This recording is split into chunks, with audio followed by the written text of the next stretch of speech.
In this video, we'll talk about the mean or expected value of a discrete random variable.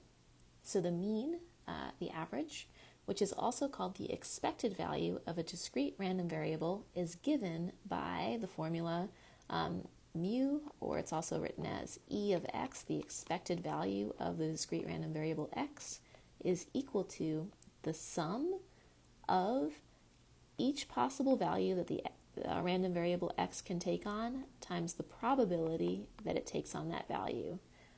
So x is each value of random variable, and p of x is the probability that x, the big random variable x, is equal to the particular small value x, the particular actual outcome x. So let's do an example. Let's find the mean or the expected value for the probability distribution below. So using this formula, the expected value is equal to the sum of each possible value of x times the probability that that value occurs. That's equal to, okay, our first value is -5, and the probability that -5 occurs is 0.4, plus the next possible value is 0. The probability of that is 0.3, plus our next possible value is 5, and the probability of that occurring is 0.2, and our last possible value is 10, and the probability of that occurring is 0.1. So multiplying and adding up together, -5 times 0.4 is -2 plus 0, so we can just leave that off, plus 5 times 0.2, that's 1, plus 10 times 0.1, that's also 1. And so in total, -2 plus 1, that gives us an expected value of 0. So it so happens that the center of this distribution is at 0. And if we think about this kind of as a weighted average, that makes sense. So this is below 0, but it has a higher probability of occurring, whereas these values that are greater than 0 have a lower probability of occurring. So the mean of a probability distribution is just like finding the mean or the average of a set of data or a frequency distribution. It should be essentially the center of the data, or the center of our distribution, where we think of these as our data values, and the probability of that data value occurring as like the weight of that possible value. All right, here's an example for you to try. In a carnival game, you spin a wheel with 12 red, 12 black, and 2 green slots. You pay $1 to play, and if green comes up, you win $5. If green doesn't come up, you just lose the $1 that you paid. So let x be the net profit from the game and give a probability distribution for x. So think about what values can x take on, and what's the probability of each of those individual values.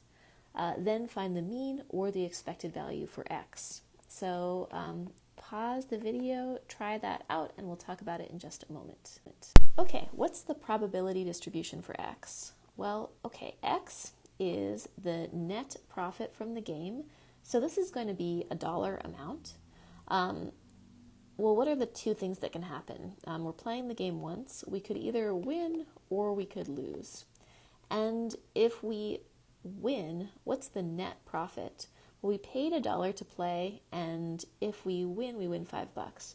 So our net profit is really $4. So 4 is the value of the random variable x in the case that we win. And what if we lose? Well, we lost our $1 and we don't get it back, so -1 is like the net profit from the game if we have lost the game. Now we need to find the probability of each of those events.